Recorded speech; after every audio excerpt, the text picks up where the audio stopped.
Assalamualaikum warahmatullahi wabarakatuh. Li ijabati du'ai wa daf'il bala wa niyati syifa bijahi sayyidina wa habibina Muhammad al-Mustafa wa alihi wa ashabihi ahli sidqi wal ma'ali wal wafa al-Fatiha. A'udzu billahi minasyaitonir rajim. Bismillahirrahmanirrahim. Alhamdulillahi rabbil alamin arrahmanir rahim maliki yaumiddin iyyaka na'budu wa iyyaka nasta'in ihdinas siratal mustaqim siratal ladzina an'amta 'alaihim ghairil maghdubi 'alaihim waladdallin rabbi ighfirli wa liwalidayya wa lil mu'minina amin. Sekian ridho dari Allah Ta'ala. Bismillahirrahmanirrahim. Qala al-muallifu rahimahullah amma ba'du, setelah membaca basmalah, alhamdulillah, salawat dan salam dan seterusnya, faqad ruwina atau boleh faqad rawaina. Faqad ruwina, kalau dibaca ruwina itu wawunya tasydid. Faqad ruwina ay ja'aluna ruwatan atau ja'aluna narwi. Artinya faqad ruwina, maka sungguh benar-benar kami dijadikan sebagai orang yang meriwayatkan. An Ali ibni Abi Thalibin, kami dijadikan orang yang meriwayatkan hadis yang sanadnya nanti sampai kepada Ali ibni Abi Thalibin, dari Ali bin Abi Thalib. Ali bin Abi Thalib ini meninggal pada tahun 40 Hijriah, umurnya 63 tahun, meninggal di Kufah. Wa Abdillah ibni Mas'udin, dan meriwayatkan dari Abdullah bin Mas'ud. Beliau wafat pada tahun 32 di Madinah. Umurnya kurang lebih 60 tahun atau ada yang mengatakan umurnya kurang lebih 70 tahun. Wa Mu'adz bin Jabalin, kemudian dari sahabat Mu'adz bin Jabal. Ini seorang sahabat yang alim, yang faqih, yang sudah berkapasitas sebagai mujtahid. Mu'adz bin Jabal ini meninggalnya karena penyakit ta'un. Meninggal pada tahun 33 Hijriah. Taim ibnu Amir.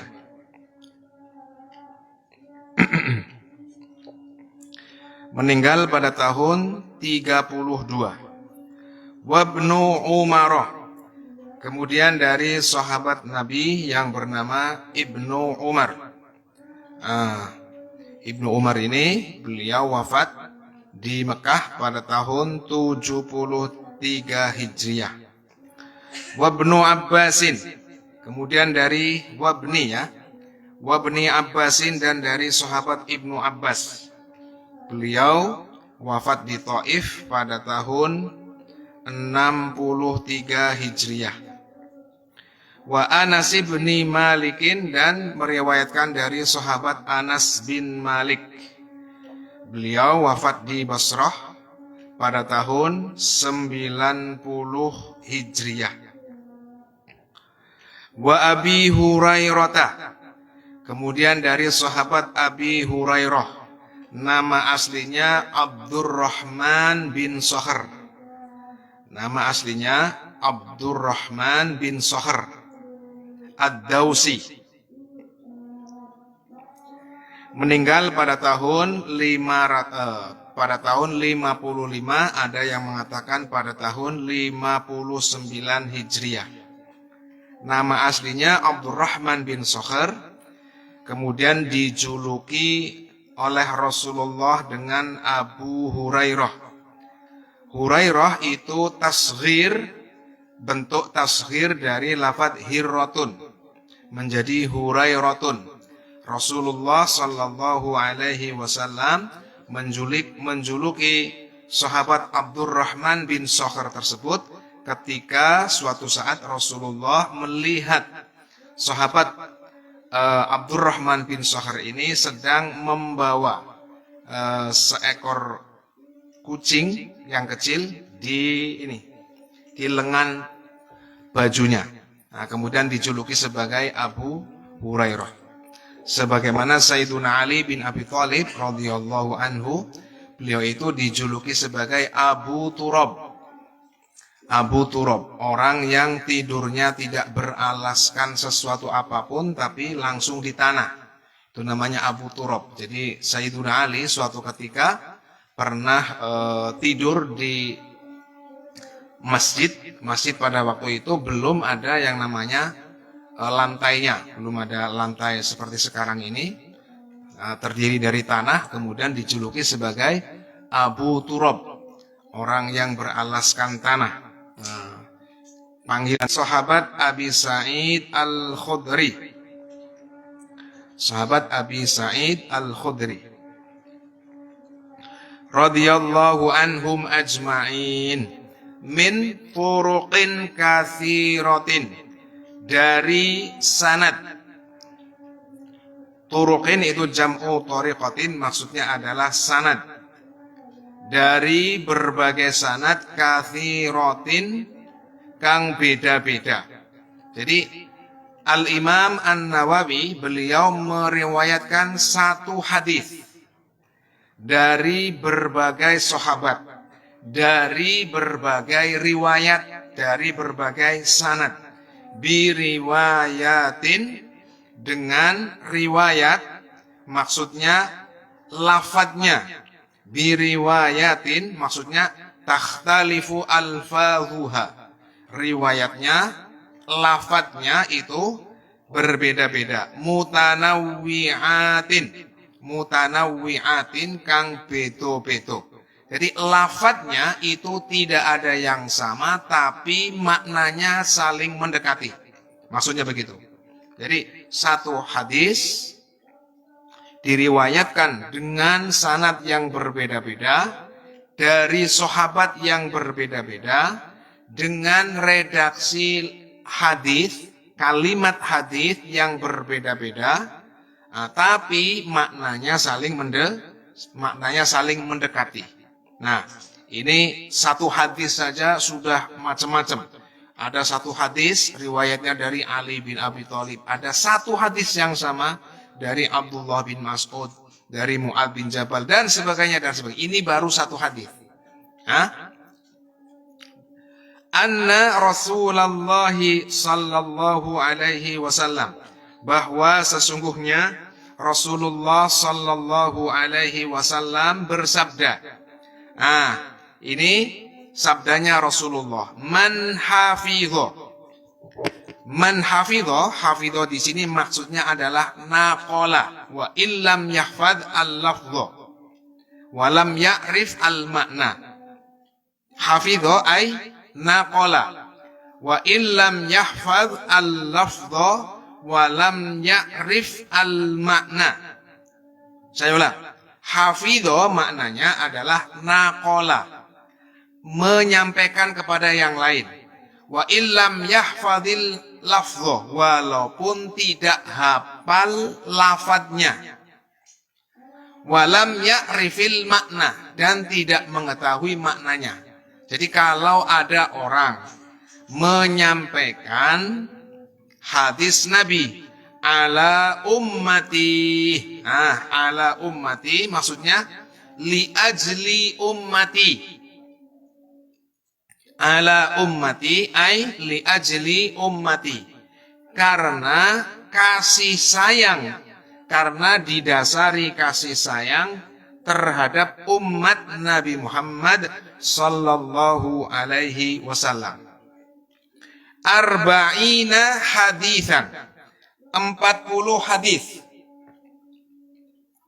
Barang siapa menyampaikan karena atas dasar kasih sayang terhadap umat Nabi Muhammad sallallahu alaihi wasallam arba'ina haditsan, menyampaikan 40 hadis. Min amri, hadis tersebut itu berkaitan dengan urusan agamanya umat Nabi. Min amri diniha ay mimma yata'allaqu bi amri diniha usulan wa furu'an. Menyampaikan 4 ba'athahullahu ta'ala, kelak Allah ta'ala membangkitkan orang yang menyampaikan hadis ini yaumal qiyamati, di hari dah ataupun yang kaitannya dengan hukum fikih, maka Allah ta'ala akan membangkitkan dia di hari kiamat nanti bersama dengan para ulama. Allah akan mengutusnya sebagai orang yang faqih, orang yang alim. Alim di sini maksudnya ay al-amil bi ilmihi.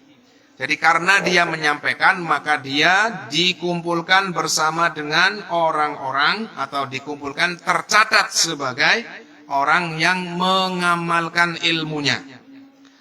Wa fi riwayati Abi Dardai kuntu lahu yaumal qiyamati syafi'an wa syahida.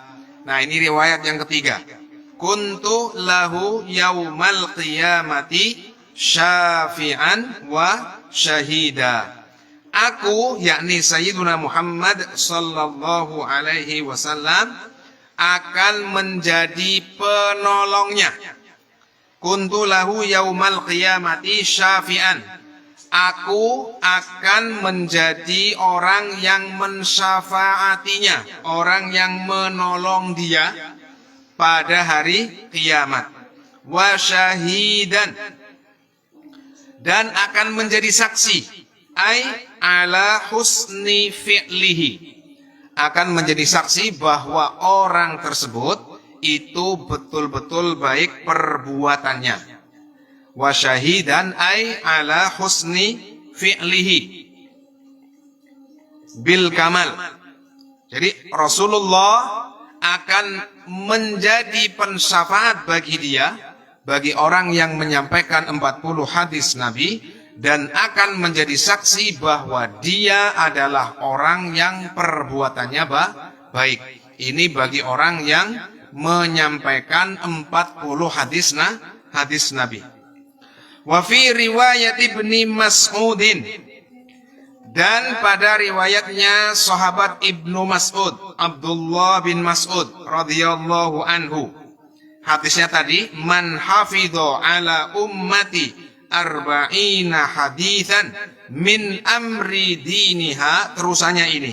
Qila lahu udkhul min ayyi abwabil jannati syi'ta. Qila lahu ay amarallahul malaka. Allah memerintahkan malaikat agar malaikat itu berkata.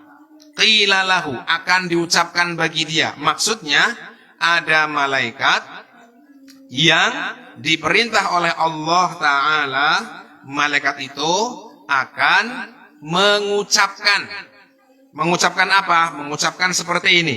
Udkhul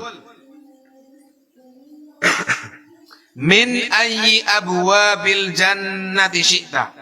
Masuklah dari pintu manapun, dari pintu-pintu surga yang engkau kehendaki. Dari 8 pintu surga, maka orang yang menyampaikan 40 hadis Nabi ini itu akan dipersilahkan oleh malaikat untuk masuk ke dalam surga sesuai dengan keinginan dia. Dari mana ia akan masuk dari pintu surganya. Qila lahu ay amarallahul malaka ayyaqula lahu.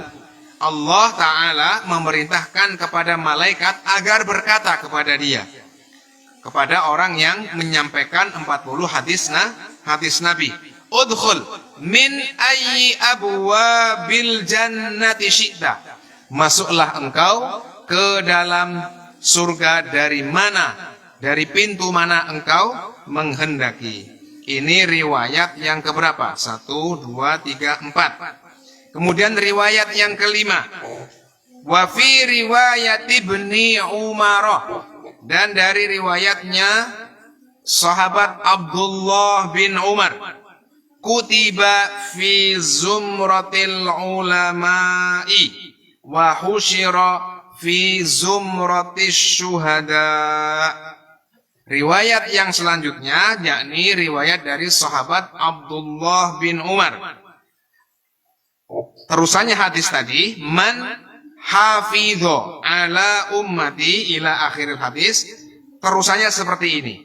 Kutiba fi zumratil ulama'i wa husyira fi zumratis syuhada. Maka dia akan tercatat oleh malaikat fi zumratil ulama'i. Dia akan tercatat di buku catatan malaikat yang terbuat dari nur itu sebagai golongannya ulama. Ulama di sini maksudnya adalah al-alim, orang yang mengetahui hadis 1, mengetahui hadis 2 dan sebagainya. Wa husyira fi zumratis syuhada. Kemudian dia akan dikumpulkan bersama dengan orang yang mati karena meluhurkan agama Allah Subhanahu wa ta'ala. Padahal dia tidak berperang, padahal dia tidak memanggul senjata, tapi oleh malaikat dia nanti akan dikumpulkan dengan qatilul ma'rakah, akan dikumpulkan dengan orang-orang yang gugur di medan perang yang meluhurkan agama Allah Ta'ala. Allah bersaksi bagi dia, malaikat bersaksi bagi dia bil jannah, dengan masuk surga. Nah, menurut para ulama, dari berbagai riwayat ini, menurut ulama ada riwayat yang mengatakan ba'athahullahu ta'ala yaumal qiyamati fi zumratil fuqaha'i wal ulama. Ada riwayat yang mengatakan, nah, ulama menyikapi berbagai riwayat ini itu dimaknai begini. Jadi maknanya begini. Orang yang menyampaikan hadis 40, orang yang menyampaikan 40 hadis Nabi, maka derajatnya berbeda-beda. Derajatnya berbeda-beda. Ada yang derajatnya nanti dikumpulkan beserta dengan orang yang mati syahid. Ada yang derajatnya nanti dikumpulkan bersama dengan ulama. Ada yang dicatat sebagai orang yang aliman, faqihan dan sebagainya dan sebagainya. Jadi artinya ini masing-masing. Nanti orang yang menyampaikan hadis arba'in akan mendapatkan keutamaan masing-masing sesuai dengan riwayat hadis masing-masing dari para sahabat. Semacam itu. Kemudian kita lanjutkan. Wattafaqal huffahu ala annahu hadithun dha'ifun wa in kathurat turuquhu. Ulama al-huffaz, ulama huffaz, orang yang hafal hadis Nabi, matannya yakni redaksi hadisnya, kemudian sanadnya, kemudian para rijalul hadisnya, status hadisnya dan sebagainya, ini namanya huffaz. Ada yang mengatakan paling tidak itu kutubus sittah, ada yang mengatakan paling tidak 100.000 hadis dan sebagainya dan sebagainya. Ini macam-macam ya, ulama itu mentakrifi itu berbeda-beda. Yang jelas mereka adalah orang yang hafid. Orang hafid itu pasti muhaddits, orang yang muhaddits itu belum tentu hafid. Yang jelas ini. Jadi seorang hafid itu pasti muhaddits, ahli hadis, tapi kalau seorang muhaddits itu belum tentu seorang hafid. Seorang hafid adalah orang yang berhak menstatuskan hadis tertentu, apakah sahih, apakah dhaif, apakah yang lainnya. Ini yang bergelar sebagai hafidh. Kalau orang yang tidak bergelar sebagai hafidh, maka diharamkan, tidak boleh dan tidak sah apabila menstatuskan sebuah hadis itu sahih misalkan atau yang lainnya. Ini diharamkan dan tidak sah. Sehingga kita hati-hati kalau menemukan sebuah hadis itu minimal kita itu harus mengetahui yang mengatakan sahih itu siapa. Kalau dia seorang hafidh maka boleh kita ikuti.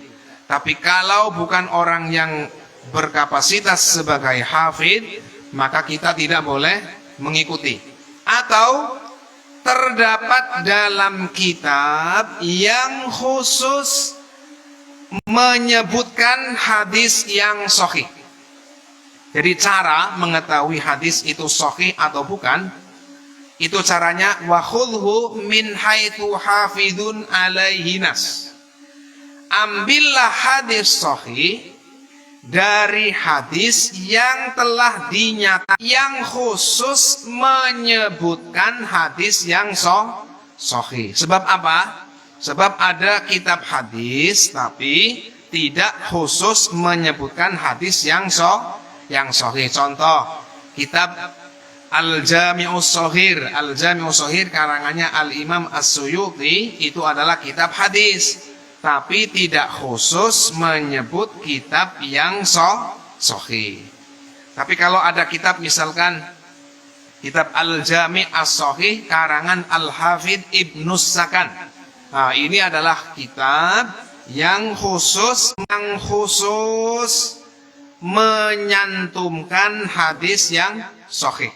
Wa khudhu min haitsu hafidun alaihi nas au min musannafin bi jam'ihi yukhas. Ini menurut Al-Imam As-Suyuti. Al-Imam As-Suyuti menyebutkan hadis itu dikatakan sahih. Kita sebagai orang yang awam, standarnya adalah apa? Apabila seorang hafidh menyebutkan hadis tersebut sahih atau al-huffadhu. Di sini disebutkan ai aktsaruhum. Kebanyakan para huffadz mereka bersepakat, maksudnya huffadz di zaman tertentu. Tidak semua huffadz. Ala annahu hadithun dhaifun.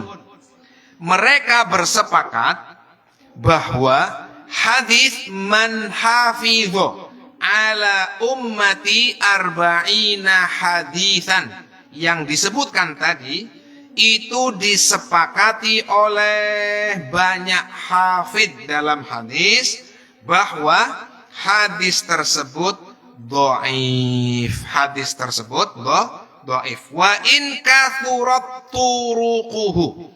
Walaupun sanadnya itu banyak. Sebab begini, tidak mesti satu hadis yang sanadnya banyak itu saling menguatkan antara riwayat yang satu dengan riwayat yang lain. Ini ada hadis. Ada hadis. Hadisnya man hafidho, sama-sama man hafidho. Nah, riwayatnya itu banyak. Riwayatnya banyak. Ada hadis yang riwayatnya banyak, masing-masing dari riwayat tersebut saling menguatkan. Nah, itu nanti bisa bernilai sahih. Walaupun kalau melihat satu persatu hadisnya itu dhaif. Tapi kalau melihat beberapa riwayat yang saling menguatkan, maka menjadi sahih. Nah, untuk hadis ini, hadis man hafidho ala ummati, kemudian sampai terakhir itu, ini riwayatnya banyak. Tapi masing-masing dari riwayat tersebut itu tidak saling menguatkan.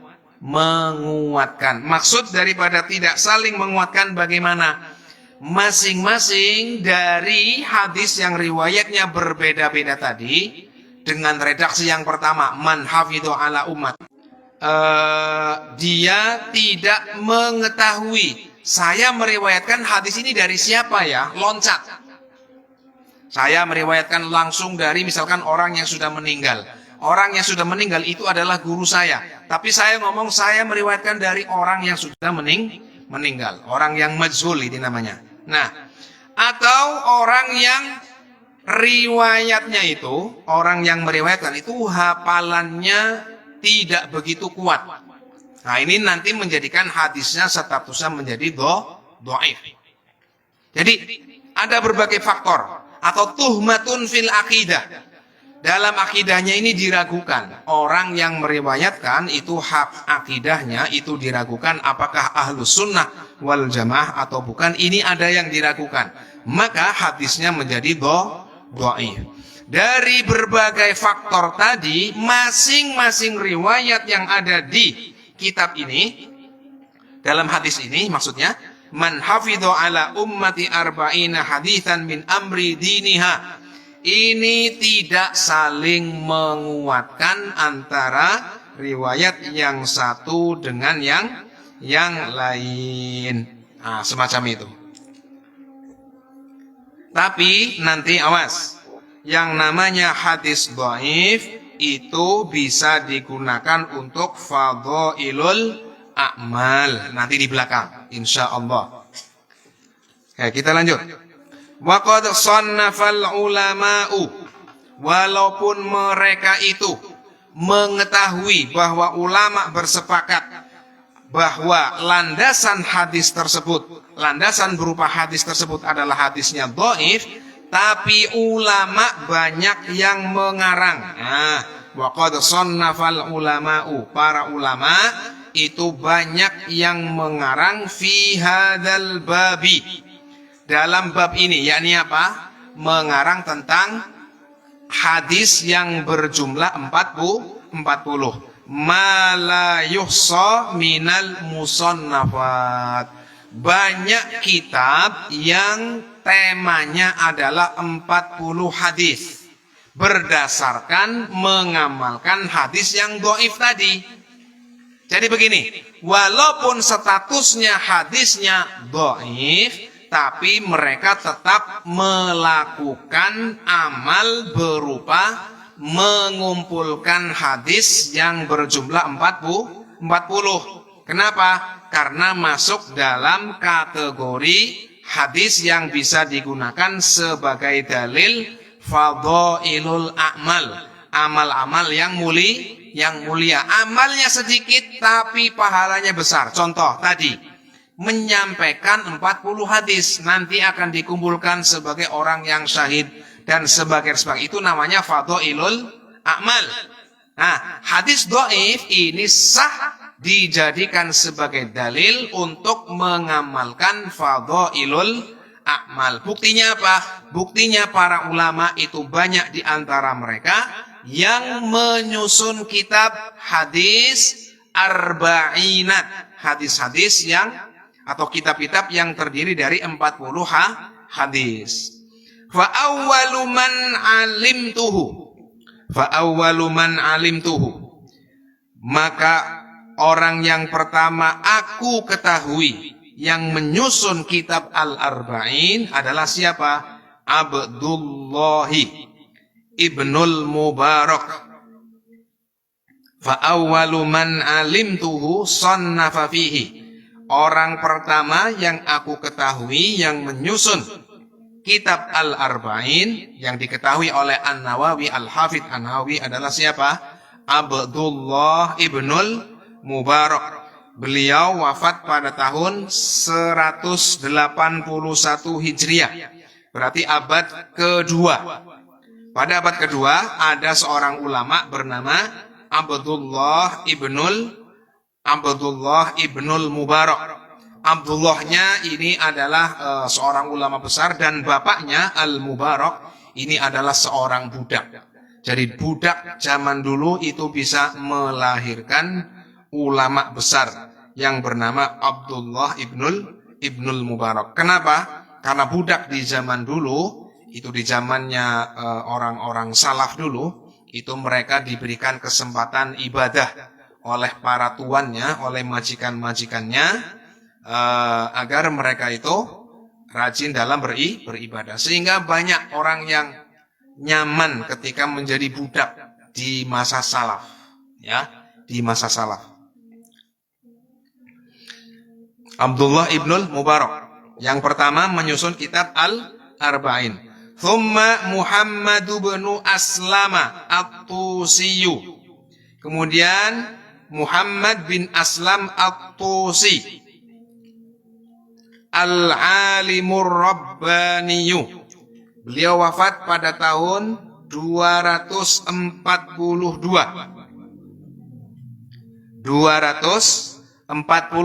berarti abad ke-3 Hijriah. Beliau berjuluk sebagai Al-Alim Ar-Rabbani.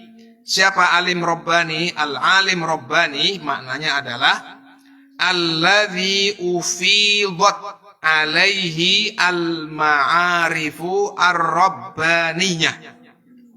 Saya ulang. Alladzi ufidat alaihi al-ma'arifu ar-rabbaniyah. Orang yang dikaruniai oleh Allah Ta'ala. Awas, kayak semacam ilmu laduni gitu ya. Jadi orang yang mempunyai ilmu laduni. Ilmu laduni itu maksudnya apa? Ilmu yang karena mendapatkan anugerah dari Allah Ta'ala. Orang yang berilmu laduni itu menurut ulama karena apa? Karena mereka itu telah mengaji ilmu agama yang pokok. Satu, syarat orang mendapatkan ilmu laduni yang pertama adalah dia telah belajar ilmu yang dibutuhkan oleh dia. Kemudian secara konsekuen mengamalkan. Nah, orang yang telah berilmu yang pokok, tidak harus luas seperti para ulama mustahid, tidak demikian. Jadi ulama ini adalah ulama yang orang alim, dia mendapat yang namanya fuyudot. Fuyudot itu artinya sesuatu yang datang pada hati mereka tanpa mereka kehendaki. Itu yang disebut dengan orang menyebutnya dengan al-ilmul laduni, atau dalam bahasa lainnya al-alim ar-rabbani. Siapa? Alladzi ufidat alaihi al-ma'arifu ar-rabbaniyah. Yakni mereka-mereka yang ufidot, dikaruniai. Ufidot alaihi al-ma'arif ar-rabbaniyah. Ilmu-ilmu yang datangnya dari Allah Ta'ala. Maksudnya dia tidak belajar. Awas, sebelumnya dia fil ilmi wal amal. Orang yang alim, orang yang teguh, orang yang ilmunya sudah melekat dalam hati dan dia teguh di dalam mengamalkan ilmunya. Itu namanya al-alim ar-rabbani. Ar-rasikh fil ilmi wal amali. Orang yang ilmunya sudah tertancap ilmi wal amal. Orang yang ilmunya sudah tertancap, ilmunya sudah dalam hati dan dia konsekuen di dalam mengamalkan. Itu namanya al-alim ar-rabbani. Warubbiyan nasu bi'ilmihi, dan karena berkahnya ilmunya itu orang lain itu dididik oleh dia. Karena berkahnya ilmu dan amalnya dia ini, ilmu ini yang dimaksud dengan al-alim ar-rabbani. Selanjutnya, Thummal Hasanu ibnu Sufyana an-Nasawiyyu. Boleh an-Nasawiyu, boleh an-Nasaiyu. An-Nasai boleh. Karena ini maksudnya adalah orang yang sama. Nama aslinya pada tahun 303 Hijriah. Wa Abu Bakrin al-Ajurriyu. Wa Abu Bakrin al-Ajurriyu. Roknya tasdid, al-Ajurriyu. Beliau adalah seorang muhaddits bermadhab Syafi'i.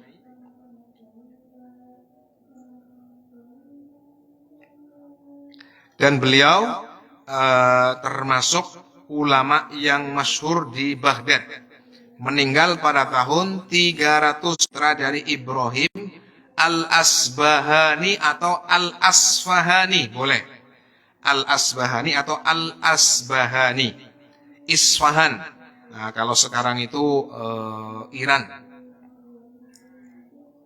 Beliau adalah Mustamli Al-Hafidh Abi Nuaim, orang yang mengimla atau juru tulisnya Al-Hafidh Abu Nuaim. Al-Hafidh Abu Nuaim yang menyusun kitab namanya Hilyatul Aulia itu punya juru tulis namanya Abu Nuaim. Siapa tadi? Abu Bakrin Muhammad bin Ibrahim. Beliau wafat pada tahun 381. Jadi dulu ulama itu punya juru tulis masing-masing. Punya juru tulis masing-masing. Jadi kalau ulama mengimla, Al-Asbahani. Wad-Daraqutni, nama aslinya Ali bin Umar, tapi dijuluki sebagai Daraqutni dari lafadz darun dan qutnun.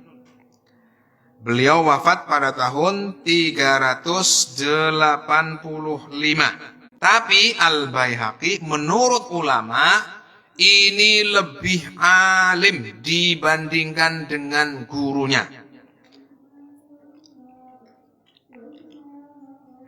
Wa Abu Nuaimin, ini ulama besar dari kalangan Sufi, juga merupakan guru dari Al-Imam Al-Baihaqi. Kenapa sih Al-Imam Al-Baihaqi senantiasa disebut? Sebab Al-Imam Al-Baihaqi ini adalah ulama besar yang berhasil menyelamatkan madhabnya Al-Imam Asy-Syafi'i. Malin, ada kota namanya Malin, kota zaman dulu namanya Malin. Di dekat kota namanya Haro.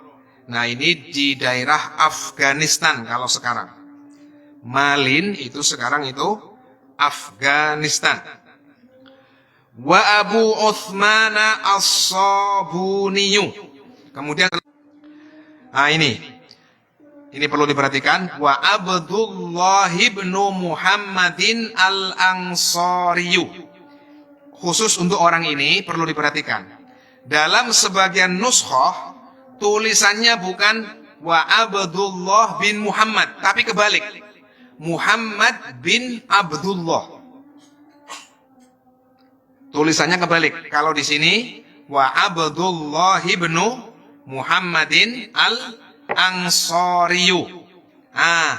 Di nuskhoh yang lain, bahkan lebih banyak nuskhoh itu menggunakan redaksi Muhammad bin Abdullah. Muhammad ibnu Abdillah ini tidak mengenal siapakah Abdullah bin Muhammad Al-Ansari. Tidak mengenal secara persis. Karena jaraknya jauh, ya. Karena dia itu hidup di abad ke-5, ya. Jaraknya jauh. Kemudian Abdullah bin Muhammad Al-Ansari, Abdullah bin Muhammad Al-Ansari ini hidup di abad ke-5. Sementara An-Nawawi itu hidup di abad keberapa? Ke-7. Beliau hidup atau meninggalnya ya itu di tahun 676 alias abad ke-7. Nah, Al-Hafidh An-Nawawi ini tidak mengenal dengan baik Abdullah bin Muhammad Al-Ansari. Atau begini, ketika beliau menulis kitab Al-Arba'in An-Nawawi, beliau belum mengenal siapakah Abdullah bin Muhammad Al-Ansari, sehingga beliau menulisnya dengan redaksi Muhammad bin Abdullah, tidak dengan Abdullah bin Muhammad. Yang benar itu adalah Abdullah bin Muhammad. Dia ini. Kenapa ini perlu diperhatikan? Karena menurut para ulama, yang namanya Abdullah bin Muhammad Al-Ansari ini adalah orang tokoh dari kaum Musyabbihah. Abdullah bin Muhammad Al-Ansari ini adalah seorang tokoh dari kalangan Musyabbihah. Bernama asli Abu Ismail Abdullah bin Muhammad al-Ansari al-Harawiyu dari kota Haro yang tadi dekat dengan Afghanistan tadi. Dia meninggal pada tahun 449. Sementara An-Nawawi itu wafatnya tahun 676. Abad ke-6 Al-Asy'ari itu tidak halal sembelihannya. Alias menurut dia, orang yang mengikuti Al-Imam Abul Hasan Al-Asy'ari ini bukan orang Islam. Menurut dia, orang yang mengikuti Al-Imam Abul Hasan Al-Asy'ari itu hukumnya kafir. Hukumnya bukan orang Islam. Nah, maka ini perlu diwaspadai. Sebab Allah itu tidak mempunyai bagian. Allah Ta'ala tidak mempunyai anggota tubuh. Allah Maha Esa, artinya Allah Ta'ala tidak mempunyai bagian-bagian. Allah Maha Esa dalam arti Allah sifatnya tidak menyamai seluruh sifat makhluk. Perbuatannya tidak sama dengan perbuatan makhluk. Wujudnya tidak menyamai wujud makhluk. Lah ini oleh Abdullah bin Muhammad al-Ansari ini dikatakan bahwa al-Asy'ariyah, menurut dia al-Asy'ariyatu la tu'kalu dzabaihuhum. Sembelihannya pengikut Al-Imam Abul Hasan Al-Asy'ari, yakni orang ahlu sunnah, orang yang kafir. Wal'iyadu billahi ta'ala. Selanjutnya, wa Abu Bakrin al-Baihaqi. Selanjutnya adalah Abu Bakar al-Baihaqi. Beliau wafat pada tahun 458. Nah, ini adalah orang yang berjasa kepada Al-Imam Asy-Syafi'i. Ulama menyebutkan, ma min syafi'iyyin illa lil Baihaqi minnatun. Ini justru berjasa kepada Al-Imam Asy-Syafi'i. Jadi Al-Imam Al-Baihaqi punya kitab namanya As-Sunanul Kubra. Nah, As-Sunanul Kubra ini adalah